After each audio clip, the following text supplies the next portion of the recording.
Shri Venkateswara gold తాకట్టులో ఉన్న మీ బంగారాన్ని విడిపించి కొనబడును.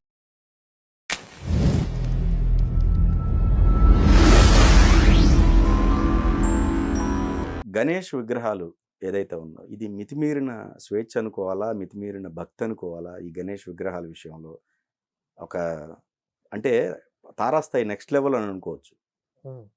రేవంత్ రెడ్డి గారిది పెట్టారు.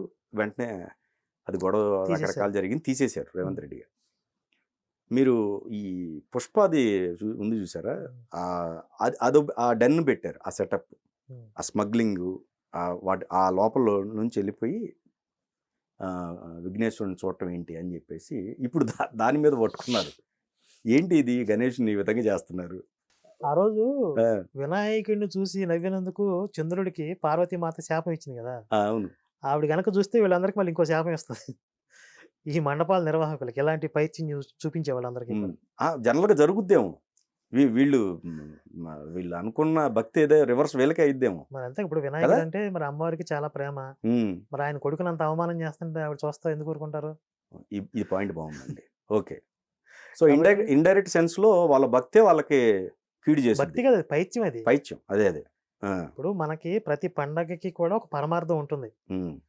దాంట్లో కొంతమంది, కొన్ని వందల మంది, వేల మంది ఉపాధి పొందటం, మీరు దేశవ్యాప్తంగా చూసుకుంటే కొన్ని లక్షల మంది అని చెప్పొచ్చు. వినాయక చవితి పర్వదినం ద్వారా, నవరాత్రుల ద్వారా కొన్ని లక్షల మంది ఉపాధి పొందుతున్నారా లేదా? వ్యాపారాల రూపంలో కానీ, పందిళ్ళు వేయడానికి కానీ, డీజే సౌండ్, ఇవన్నీ కూడా ఇన్ని లక్షల మందికి ఉపాధి కల్పించడం అనేది మన పండగల్లో సహజంగా జరిగేది. అలాగే హిందూ సమాజాన్ని ఒక ఏకతాటిపైకి తీసుకొచ్చి నడిపించడం అనేది కూడా ఈ సామూహికంగా జరుపుకునేటటువంటి ఈ నవరాత్రులు, ఉత్సవాలు, వీటి ద్వారా సాధ్యమవుతుంది.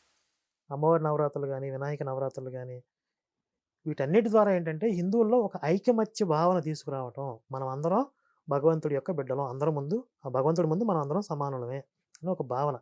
మీకు వేరే మతాల్లో తీసుకుంటే వాళ్ళకు వారంలో ఖచ్చితంగా ఒక రోజు వాళ్ళు అసెంబ్లీ అవ్వటం, అక్కడ వాళ్ళకి బ్రెయిన్ వాష్ చేయటం, ఇదంతా ఉంటుంది. ఇక్కడ ఒక ఆర్గనైజ్డ్గా వారం వారం ఖచ్చితంగా మీరు అటెండ్ అవ్వాలి అనేం లేదు. ఈ వినాయక నవరాత్రులు కానీ, అమ్మవారి నవరాత్రులు కానీ, వేరే పర్వదినాలు కానీ, శ్రీరామనవమి కానీ, వీటన్నిటికీ కూడా ఖచ్చితంగా మీరు హాజరవ్వాల్సిందే అని ఎవరు నిర్బంధం కూడా చేయరు.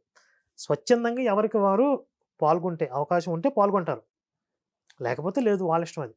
కానీ అందరినీ ఐకమత్యం చేయగలిగినటువంటి శక్తి ఈ పర్వదినాలకి, ఉత్సవాలకి, పండగలకి ఉంది. అంటే ఇందులో ఒక సోషల్ కాజ్ ఉంటుంది, ఒక ఫైనాన్షియల్ డిస్ట్రిబ్యూషన్ ఉంటుంది, సంపదని సమాజంలోకి పంపిణీ చేయటం. అలాగే ప్రసాదం డిస్ట్రిబ్యూషన్ కూడా అలాంటిదే కదా. ఎవరో ఉన్నవాళ్ళు ప్రసాదం ఆ రోజుకి తయారు చేయించడం, వచ్చిన వాళ్ళందరికీ, భక్తులందరికీ పంపిణీ చేయటం, మంచి పౌష్టికాహారం అందరికీ అందించడం, ఇవన్నీ కూడా అందులో అంటే అన్నీ కూడా ఒక పాజిటివ్ దృక్కోణంలో ముడిపడినటువంటి అంశాలు ఇవన్నీ కూడా. ఇవన్నీ కూడా ఇక ఈ పైత్యంతో ముడిపడినవి. ఇప్పుడు ఈ వికృత పోకళ్ళన్నీ రాజకీయ నాయకులు ఆ డిజైన్తో వినాయకుడిని తయారు చేయటం, సినిమా హీరోలు డిజైన్తో చేయటం. అంటే ఎప్పుడైనా సరే సమాజంలో పెడపోకళ్ళు అనేవి వస్తాయి. ఒక సదాచారం ఉందనుకోండి, దాన్ని చెడగొట్టడానికి ఒక దురాచారం కూడా దాని వెంటనే బయలుదేరింది. ఎప్పుడు కూడా ఇది ఒక పీక్స్కి వెళ్ళిపోయి ఒక ఉన్నత స్థాయిలో అలా నిలబడిపోదు. వెంటనే దాని వెనకాల చీకటి శక్తులు కూడా బయలుదేరుతాయి. కాబట్టి దాన్ని మనం సంస్కరించుకోవాలి, అలాంటి పెడపోకలను కత్తిరించుకోవాలి. అసలు ఇప్పటికే వినాయక మండపాల్లో సినిమా పాటలు వద్దు అని తీవ్రమైనటువంటి ప్రచారం మన వాళ్ళు చేస్తున్నారు. భక్తులందరూ ఆ విషయం మీద సీరియస్గా కొన్ని చర్యలు కూడా తీసుకుంటున్నారు. వాళ్ళకి వాళ్ళ పరిధిలో చేయలేంత చేస్తున్నారు. డీజేలు పెడుతున్నారా? అంటే సినిమా పాటలు వద్దు, ఓన్లీ భక్తి పాటలు మాత్రమే పెట్టండి. ఇవన్నీ కూడా మన వాళ్ళు కొంతమంది చేస్తున్నారు. ఇప్పుడు ఈ సినిమా పాటలు స్థాయి దాటిపోయి ఇప్పుడు స్మగ్లింగ్ క్యారెక్టర్ని తీసుకొచ్చి వినాయకుడికి ఆపాదించడం ఏంటి? బాలగంగాధర్ తిలక్ గారు ఈ వినాయక చవితి ఉత్సవాలని బ్రిటిషర్స్ మీద ఫైట్ చేయడానికి, భారతీయులందరినీ సంఘటితం చేయడానికి, ఆ రోజు భారతీయులు అంటే హిందువులే, ఇన్ని మత మార్పులు లేవు, వేరే మతస్థులు కూడా అంత బలంగా లేరు.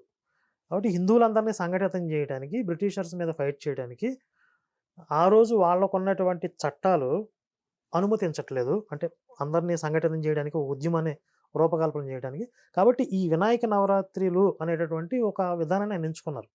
అలాంటి ఒక సదుద్దేశంతో ఏర్పడినటువంటి నవరాత్రులు ఇవన్నీ.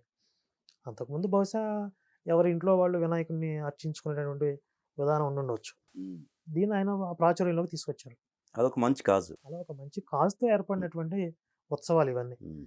దాన్ని దీన్ని ఇలా ఈ ఆ, దరిద్రులు ఇలా తయారు చేస్తున్నారు. వినాయక చవితి సందర్భంగా జగన్మోహన్ రెడ్డి గారు సోలోగా పూజ చేయటం కూడా ఇప్పుడు దాన్ని పట్టుకున్నారు.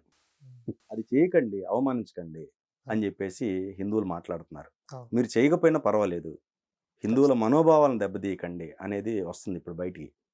ఇప్పుడు మీరు చేయకపోయినా మేము వెరీ హ్యాపీ అండి, మీరు అవును. అలా ఒక్కరిగా వచ్చి మా మా మనోభావాలను దెబ్బతీయొద్దు అని చెప్పేసి స్టేట్మెంట్లు ఇస్తున్నారు. దానిపైన మీ అభిప్రాయం ఏంటి?